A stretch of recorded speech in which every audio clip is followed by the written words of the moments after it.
Hello students, मैं doctor Arvinder Kaur M Ed semester 1 की online video classes में एक बार फिर से आप सभी स्टूडेंट्स का बहुत बहुत स्वागत करती हूँ। डियर स्टूडेंट्स, आप सभी जानते हैं कि आप मेरे साथ paper 4 research method in education part 1 की पढ़ाई कर रहे हैं और हम यूनिट 3 में यानी कि क्वांटिटेटिव मेथड ऑफ रिसर्च में पढ़ रहे थे। डियर स्टूडेंट्स, आपको याद होगा कि पिछले वीडियो में हमने टेक्निक्स ऑफ कंट्रोल के बारे में जाना था। हमने जाना था कि मैचिंग क्या होता है या टेक्निक्स ऑफ कंट्रोल की ज़रूरत क्यों पड़ती है, टेक्निक्स ऑफ कंट्रोल होता क्या है। तो पिछले वीडियो में हमने टेक्निक्स ऑफ कंट्रोल में मैचिंग को समझा था, मैचिंग को जाना था कि किस तरह से वेरिएबल को मैच करा के उनके ग्रुप बना करके उनको कांस्टेंट या होल्ड किया जाता है। मैंने आपको मैचिंग कंट्रोल का पर्पस भी बताया था। साथ साथ में हम लोगों ने ये भी जाना था कि एक्सट्रेनियस वेरिएबल क्या होता है। डियर स्टूडेंट्स, पिछले वीडियो में हमने देखा था कि extraneous variable are any variable that you are not intentionally studying in the experiment और टेस्ट। एक्सट्रेनियस वेरिएबल वो सारे वेरिएबल्स होते हैं जिसको हम इंटेंशनली अपनी स्टडी में शामिल नहीं करते हैं या उनको हम नहीं पढ़ रहे होते हैं, लेकिन वो कहीं ना कहीं से हमारे मेन वेरिएबल को, हमारे इंडिपेंडेंट और डिपेंडेंट वेरिएबल को इफेक्ट करते हैं। क्योंकि ये वेरिएबल ऐसे बाह्य चर होते हैं, ऐसे एक्सट्रेनियस वेरिएबल होते हैं जो हमारी स्टडी को इफेक्ट करते हैं, इसलिए हमारे लिए ये बहुत ज़रूरी है कि हमें इसके इफेक्ट का पूरा ध्यान रखें।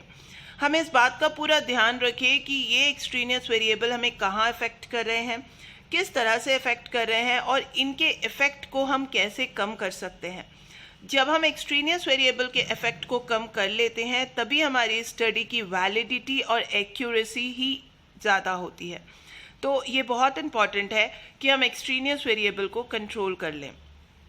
आप देख रहे होंगे कि आपके सिलेबस में कंट्रोलिंग टेक्निक्स में हमें जो पढ़ना है वो है मैचिंग, होल्डिंग एक्सट्रेनियस वेरिएबल और स्टैटिस्टिकल कंट्रोल। तो डियर स्टूडेंट, स्टैटिस्टिकल कंट्रोल यही है जब हमारे स्टैटिस्टिक्स में, जो हम स्टैटिस्टिक्स करते हैं रिसर्च में, उसमें जब हम सारे वेरिएबल्स को या सारे डाटास को अपने कंट्रोल में कर लेते हैं, उनके सारी सेटिंग को प्रॉपर कर लेते हैं, that is a statistical control. और आइए एक्सट्रेनियस वेरिएबल को कंट्रोल करने का तरीका देखें। एक्सट्रेनियस वेरिएबल को कंट्रोल करने का तरीका है होल्डिंग एक्सट्रेनियस वेरिएबल। मतलब जब हम एक्सट्रेनियस वेरिएबल को एज इट इज़ होल्ड करके रख देते हैं, जब हम उसे होल्ड कर लेते हैं, उन्हें स्थिर रख देते हैं, उन्हें एक साइड में स्थिर रख देते हैं और उस पर हम बहुत ज़्यादा फोकस नहीं करते हैं, उन्हें मान के चलते हैं कि वो एज इट इज़ हैं, वो स्थिर हैं, हम ये मान के चलते हैं कि वो एक्सट्रेनियस वेरिएबल जो है वो हमारी स्टडी में बहुत ज़्यादा हार्म नहीं करेंगे। One way to control extraneous variable is hold them constant. जब हम उन्हें कॉन्स्टेंट होल्ड कर लेते हैं, जो भी एक्सट्रेनियस वेरिएबल हमारे स्टडी में हार्म कर रहे हैं या हमारे स्टडी में इफेक्ट कर रहे हैं, उनको हम होल्ड करके रखते हैं। This technique can mean holding situation और task variables constant by testing all the participant in the same location, giving them identical instruction, treating them in the same way as and so on. इसका मतलब ये हुआ कि जब हमें extraneous variable को hold करना है तो हमें क्या करना होगा, हमें जो भी डाटा कलेक्ट करना होगा एक्सट्रेनियस वेरिएबल को कंट्रोल करने के लिए यानी कि होल्ड करने के लिए, हमें जो भी डाटा कलेक्ट करना होगा उसमें इस बात का हम ध्यान रखेंगे कि हमारे एक्सट्रेनियस वेरिएबल हमेशा होल्ड में रहें। यानी कि जो हम डाटा कलेक्ट करें या तो वो सेम लोकेशन से करें या हम आइडेंटिकल इंस्ट्रक्शन दें, आइडेंटिकल इंस्ट्रक्शन हो, उन सारे डाटा पे एक ही तरह का कैरेक्टरिस्टिक्स हो, हम treating them in the same वे, और हम सभी तरह के जो हमारे डाटाज हैं, हमारे वेरिएबल्स हैं, हमारे जो भी वेरिएबल्स हैं, उनको हम एक तरह से ट्रीट करें। It can also mean holding participant variable constant. जो भी हमारे डाटा पार्टिसिपेंट्स हैं, मतलब जो भी हमारे डाटा के एलिमेंट है, हम उनको कांस्टेंट रखेंगे, हम उनको उनमें किसी भी तरह के वेरिएशन लाने में या किसी भी तरह के वेरिएशन होने को अवॉइड करेंगे। तो कहने का मतलब है एक्सट्रेनियस वेरिएबल यानी बाह्य चर को नियंत्रित करने का एक तरीका है उन्हें स्थिर रखना, उन्हें कांस्टेंट रखना।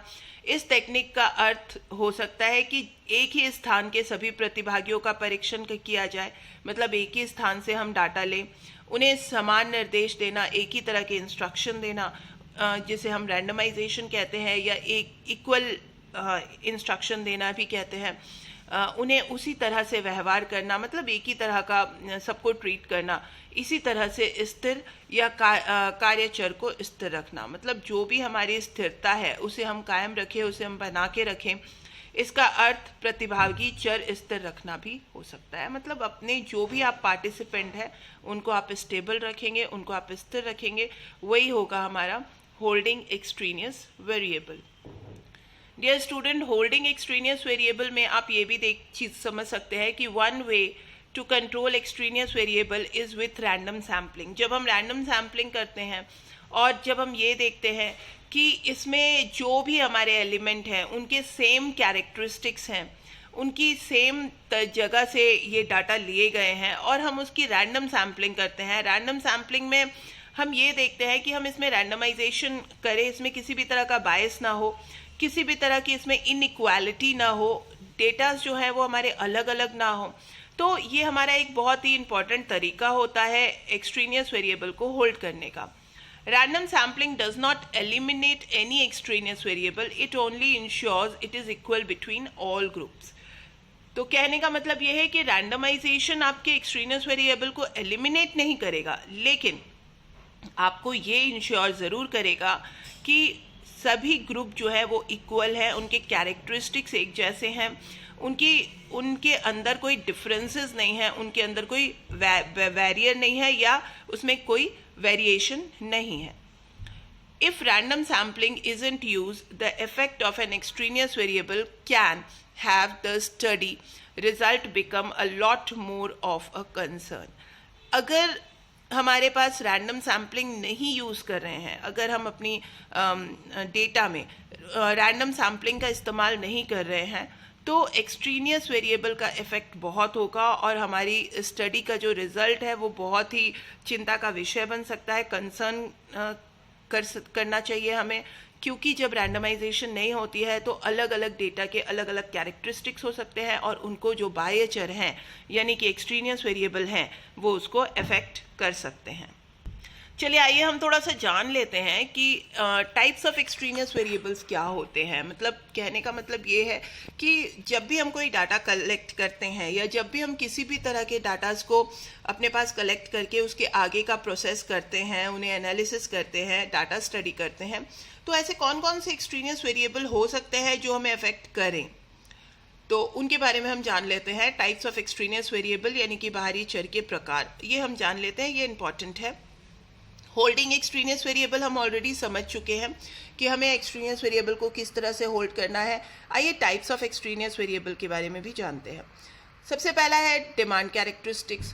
अगर हमारा डाटा ऐसा है जिसमें डिमांड कैरेक्टरिस्टिक्स इफेक्ट कर रहा है, like feature in the surrounding और रिसर्चर्स नॉन वर्बल बिहेवियर, कि आसपास का बिहेवियर कैसा है, environmental clues which tell the participant low to behave. मान लो कि बहुत ज़्यादा धूप है, बहुत ज़्यादा बारिश हो रही है या बहुत ज़्यादा सर्दी है, ऐसे में क्या है कि लोग जो है आपको प्रॉपर रिस्पॉन्स नहीं कर रहे हैं, आपका डाटा जो है वो उसमें एक्सट्रेनियस वेरिएबल अफेक्ट करेगा और वो एक्सट्रेनियस वेरिएबल क्या होगा, वो डिमांड कैरेक्टरिस्टिक्स होंगे। नेक्स्ट है एक्सपेरिमेंटर और इन्वेस्टिगेटर इफेक्ट। अगर एक्सपेरिमेंटर अनइंटेंशनली डाटा कलेक्ट कर रहा है, कोई प्रॉपर क्लू नहीं दे रहा है और प्रॉपर बिहेव नहीं कर रहा है, या इन्वेस्टिगेटर जो भी डाटा कलेक्ट कर रहा है उसका बिहेवियर उतना अप्रोप्रिएट नहीं है जितना अप्रोप्रिएट होना चाहिए, तो वो भी एक तरह का एक्सट्रेनियस वेरिएबल है जो कि आपके डाटा कलेक्शन में इफेक्ट डाल सकता है। फिर है पार्टिसिपेंट वेरिएबल्स। पार्टिसिपेंट वेरिएबल में ऐसा हो सकता है कि जो आपके पार्टिसिपेंट है, जो आपके डेटा का हिस्सा है, जो पार्टिसिपेंट्स हैं जिनसे आप डाटा कलेक्ट कर रहे हैं, उनका पहले का नॉलेज कैसा है, प्रायर नॉलेज कैसा है, उनको पहले से जो भी आप जानना चाहते हैं उसका ज्ञान है या नहीं है, उनका हेल्थ स्टेटस कैसा है, वो बीमार तो नहीं है, उनको कोई प्रॉब्लम तो नहीं है, या उनकी मेंटल स्टेटस कैसी है, तो ये सारी चीज़ें भी अफेक्ट करती हैं आपके डाटास को. any other individual characteristic that could also affect the outcome. तो उनके एक कोई इंडिविजुअल कैरेक्टरिस्टिक्स हो सकता है, किसी व्यक्ति का कैसा नेचर हो सकता है. तो एक पार्टिसिपेंट्स का जो नेचर होता है, पार्टिसिपेंट्स का जो प्रायर नॉलेज है, पार्टिसिपेंट का जो हेल्थ क्राइटेरिया है, ये सारी चीज़ें जो होती हैं वो एक्सट्रीनियस वेरिएबल होती है. और वो एक्सट्रीनियस वेरिएबल हमारे वेरिएबल्स को, यानी कि हमारे डाटा के वेरिएबल्स को अफेक्ट कर सकते हैं. सिचुएशनल वेरिएबल भी एक तरह का एक्सट्रीनियस वेरिएबल है. सिचुएशनल वेरिएबल में बहुत तरह की चीज़ें आती हैं, जैसे कि जहाँ से आप डाटा कलेक्ट कर रहे हैं वहाँ पे नॉइज़ कैसी है, अगर वहाँ पे बहुत शोर हो रहा है, बहुत हल्ला है और आपकी आवाज़ प्रॉपर नहीं आ रही है, या और भी ऐसी सिचुएशन है जिसकी वजह से डेटा कलेक्शन में दिक्कत आ रही है, तो ये सारे एक्सट्रीनियस वेरिएबल होते हैं. नॉइज़ हो गई, लाइटिंग हो गई, टेम्परेचर हो गया एनवायरनमेंट का. और इसमें कंफाउंडिंग वेरिएबल्स भी होते हैं जो आपके वेरिएबल्स को बहुत कंफ्यूज करते हैं. तो इस तरह की परिस्थितियों में हमारे जो वेरिएबल्स हैं, जो हमारे इंडिपेंडेंट और डिपेंडेंट वेरिएबल्स हैं, वो अफेक्ट करते हैं. तो ये सारे डियर स्टूडेंट एक्सट्रीनियस वेरिएबल हैं जो आपकी स्टडी को अफेक्ट करते हैं. तो डियर स्टूडेंट, आज की वीडियो में हमने ये देखा कि किस तरह से एक्सट्रीनियस वेरिएबल हमारी स्टडी को अफेक्ट करते हैं. हम ऑलरेडी ये देख चुके हैं कि हम मैचिंग किस तरह से कराते हैं, और हमने ये भी देख लिया कि हम किस तरह से एक्सट्रीनियस वेरिएबल को होल्ड कर सकते हैं. एक्सट्रीनियस वेरिएबल को कंट्रोल करके हम अपनी डाटा की स्टडी कर सकते हैं. ये टोटल स्टडी जिसमें कि हम अपने वेरिएबल्स को कंट्रोल करते हैं, होल्ड करते हैं और प्रॉपर तरीके से उसे कंट्रोल करके अपनी स्टडी को आगे बढ़ाते हैं, इसी को ही हम स्टैटिस्टिकल कंट्रोल कहते हैं. तो आई होप आपको ये पूरी चीज़ें समझ में आ गई होंगी. अगले वीडियो में हम आगे की स्टडी करेंगे. डियर स्टूडेंट, आज तक के लिए इतना ही. अगर आज की वीडियो में आपको कोई भी चीज़ नहीं समझ में आई है, आज इवनिंग में क्लासेस हैं आपकी, आप इवनिंग की क्लास में मुझसे जुड़िए और अपने सवाल मुझसे कीजिए. डियर स्टूडेंट, जो भी आपको प्रॉब्लम्स होती है, आप इवनिंग की क्लास में मुझसे अपने सवाल करके अपने सारे प्रॉब्लम्स को सॉल्व कर सकते हैं.